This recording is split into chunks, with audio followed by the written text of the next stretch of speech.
Hola, bienvenidos a Revelaciones de la Escuela Sabática. Ahora comenzamos nuestra guía de estudios. Esta semana corresponde la lección número 9, que lleva por título El conflicto cósmico. No olvides darle me gusta al video, compartirlo con tus compañeros de clase o redes sociales para que el mensaje del Evangelio pueda masificarse. Este tema lo vamos a realizar bajo los 3 tópicos más importantes de la semana. Vamos antes que todo con el versículo para memorizar. Pondré enemistad entre ti y la mujer, entre tu simiente y la simiente suya. Esta te herirá en la cabeza y tú le herirás en el talón. Génesis 3:15. Desde el principio de la historia, un debate invisible ha estado en marcha. No es una lucha entre naciones ni ejércitos humanos, sino un conflicto entre el bien y el mal, entre Dios y sus criaturas angelicales que han salido de su reino. Este no es solo un concepto solo teológico, es una realidad que atraviesa las páginas de la Escritura y también de la historia. Jesús mismo advirtió sobre el mal en Mateo y también en Apocalipsis.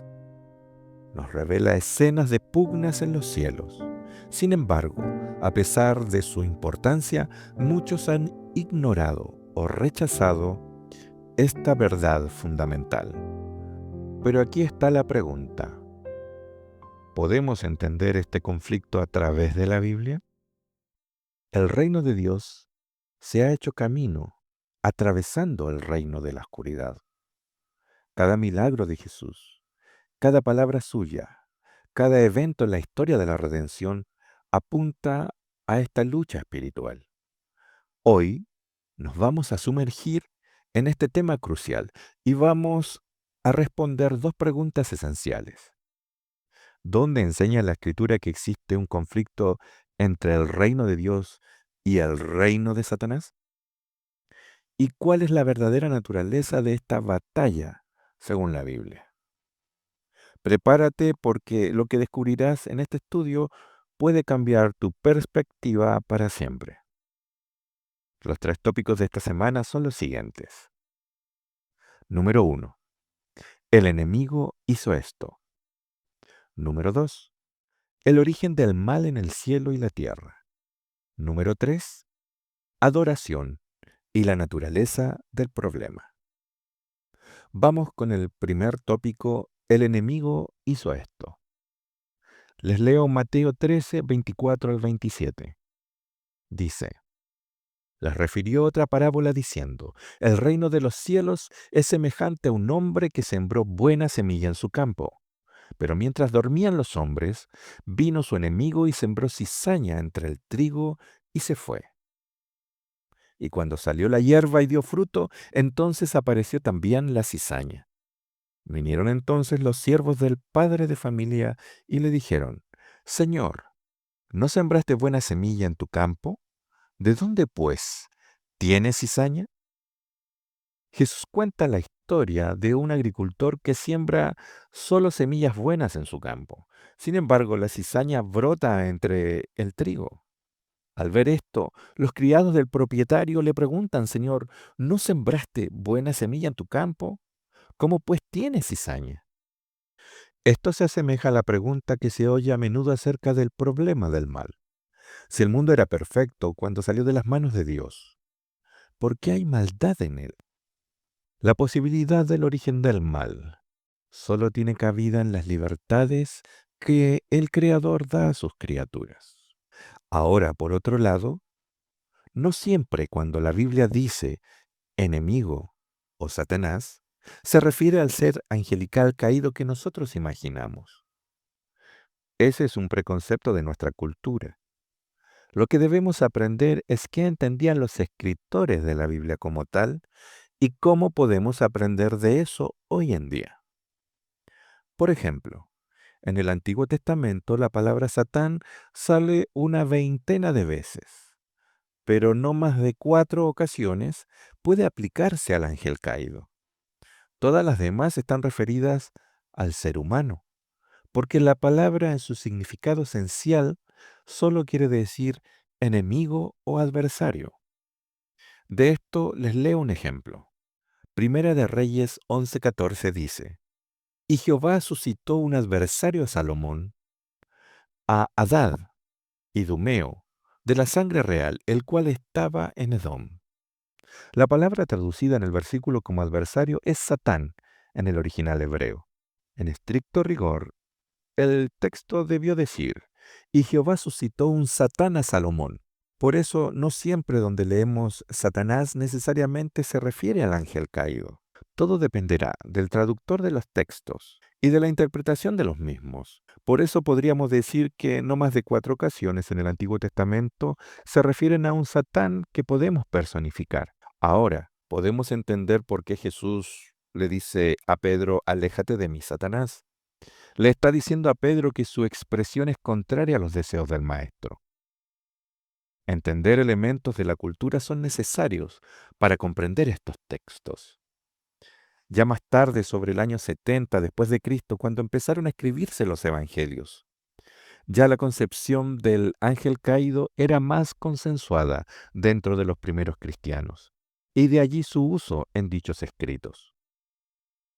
A pesar de todo esto, la Biblia nos puede ayudar a comprender la existencia de un ángel que se reveló del reino de los cielos.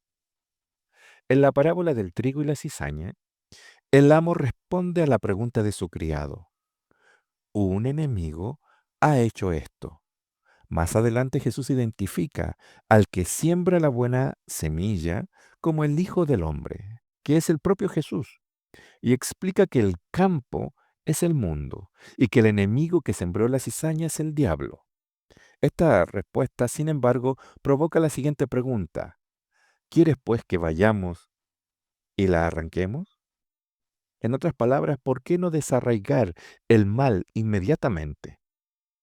El amo dijo entonces, no, porque al arrancar la cizaña podrían también arrancar el trigo. Dejen que crezcan lo uno y lo otro hasta la cosecha. Cuando llegue el momento de cosechar, yo les diré a los segadores que recojan primero la cizaña y la aten en manojos para quemarla, y que después guarden el trigo en mi granero.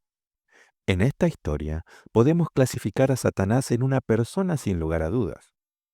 Pero también si miras el pensamiento y la época, todos también podemos transformarnos en ese satano adversario, como antes le tocó al mismo Pedro.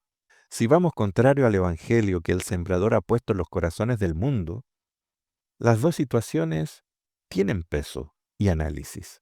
Lo que es más relevante en la historia es que la cizaña no debe arrancarse porque puede llevarse el trigo por delante. Esto puede implicarse que las dos semillas, tanto la de trigo como la de cizaña, coexisten dentro de la misma persona. Según la parábola, Dios acabará finalmente con el mal que todos llevamos dentro. Y estas son muy buenas noticias. Vamos al punto número 2, el origen del mal en el cielo y la tierra. Si Dios creó el mundo completamente bueno, ¿cómo surgió aquí el mal? Según Génesis 1:31, el mundo era bueno en gran manera cuando Dios lo creó. En Génesis 1 no hay ningún indicio de maldad en la creación. ¿Cómo entonces llegó el mal a la experiencia humana? Leo Génesis capítulo 3, verso 1. Pero la serpiente era astuta, más que todos los animales del campo que Jehová había hecho, la cual dijo a la mujer, ¿con que Dios os ha dicho, no comáis de todo árbol del huerto? Cuando Génesis se escribió, las deidades con formas de serpientes eran normales, tanto en Egipto como también en el pueblo de Israel. Y éstas eran vistas como fuentes de sabiduría. Les leo Segunda de Reyes capítulo 18, verso 4, que dice, Él quitó los lugares altos, y quebró las imágenes, y cortó los símbolos de acera, e hizo pedazos la serpiente de bronce que había hecho Moisés, porque hasta entonces le quemaban incienso los hijos de Israel, y la llamó Neustán.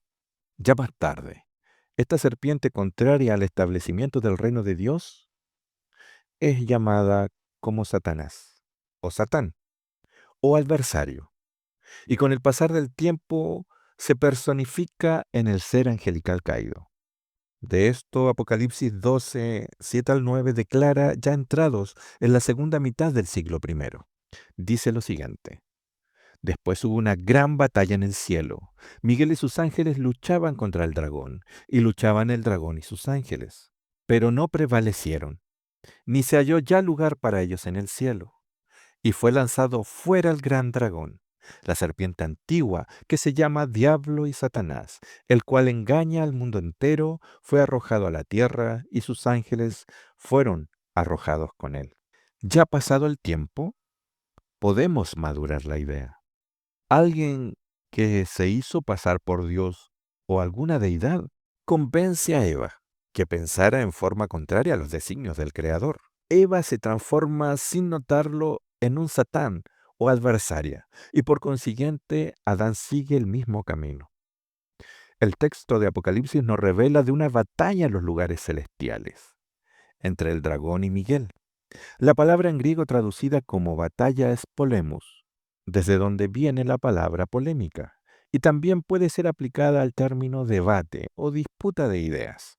No nos imaginemos una batalla cuerpo a cuerpo entre las huestes de Dios y los seguidores del adversario, porque esa clase de conflicto está alejada del reino de los cielos. De allí que se les preservara la vida a pesar de las diferencias y se les permitiera estar en la tierra, aunque alejados del reino de Dios, en el reino que ellos eligieron, el de la oscuridad. ¿Cómo crees que puedes explicar que un ser creado perfecto pueda rebelarse del reino de Dios y arrastrar a más criaturas? ¿Cómo podrías explicarlo? ¿Por qué crees que Dios les preserva la vida? Conociendo cómo es Dios en su esencia de amor y misericordia, ¿qué cosas puedes ver entrelazadas en esta historia? Házmelo saber en los comentarios y no olvides compartir tus ideas con tus compañeros el sábado. Vamos al punto número 3: adoración y la naturaleza del problema. En el libro de Mateo capítulo 4 nos cuenta un relato donde Jesús es llevado al desierto por Satanás y es probado con 3 situaciones específicas. Él tentó a Jesús para que convirtiera las piedras en pan. Luego, en un intento de hacer que Jesús actuara presuntuosamente, el diablo lo tentó a arrojarse desde el pináculo del templo. Y en la tercera tentación, quiere que Jesús lo adore a cambio de los reinos que están bajo su poder. Existen teólogos que plantean esta situación como una alegoría y otros que la plantean como una situación que realmente ocurrió. Yo no quiero entrar en ese plano del análisis, sino en la enseñanza del texto y su aplicación a través del Evangelio. En todas las situaciones que el adversario se hace presente, es una disputa del reino de Dios y la vida versus el reino de las tinieblas y la muerte. Es disputar a Jesús como el pan de vida a que realmente no esté dispuesto a morir y a rendirse ante los gobiernos terrenales. Toda esta mezcla de ideas son desenredadas en los evangelios. Estos 3 puntos en Mateo también los encuentras en Lucas. La idea de Satanás descrita es arrebatar el reino del amor, el reino de la vida, y sembrar el miedo, la muerte y la corrupción. Esto es lo relevante de la batalla cósmica entre el reino de Dios y el de Satanás. Y este es el conflicto de los antiguos, que creían que lo bueno y lo malo venía del mismo Dios. Hoy sabemos que esto no es así. En Efesios 6:12 se nos recuerda que no tenemos lucha contra sangre y carne, sino contra principados, contra potestades, contra los gobernadores de las tinieblas de este mundo, contra huestes espirituales de maldad en las regiones celestes. A pesar de esto, nunca vivas con temor, porque en medio de la tormenta Jesús tiene el control. Y siempre, pases lo que pases, el final de todo será para la gloria del reino de Dios. Misericordia, amor y restauración. Leo Juan 8:44 al 45. Vosotros sois de vuestro padre el diablo, y los deseos de vuestro padre queréis hacer. Él ha sido homicida desde el principio, y no ha permanecido en la verdad, porque no hay verdad en él. Cuando habla mentira, de suyo habla, porque es mentiroso y padre de mentira. Y a mí, porque digo la verdad, no me creéis. El verdadero homicida es aquel que se opone a Dios. No es de extrañar que Jesús se refiriera al acusador como mentiroso y padre de mentira. Todo esto se trata de un engaño. Por el contrario, Jesús vino para dar testimonio de la verdad, como dice Juan 18:37, y contrarrestar las mentiras y calumnias de Satanás. Leo Hebreos 2:14, que dice: Así que por cuanto los hijos participaron de carne y sangre, él también participó de lo mismo, para destruir por medio de la muerte al que tenía el imperio de la muerte, esto es, al diablo. Fíjate bien en los detalles del texto de Hebreos. ¿Cómo crees que se destruye al que tiene el imperio de la muerte? Matando, destruyendo o rompiendo las cadenas de la muerte, esto es, con la vida, con la resurrección. Analiza tus conclusiones, escríbelas y compártelas con tus compañeros de clase. Muy bien, ya estamos terminando este poderoso mensaje el día de hoy, muy reflexivo, muy analítico. Seguimos juntos por este camino creciendo todos.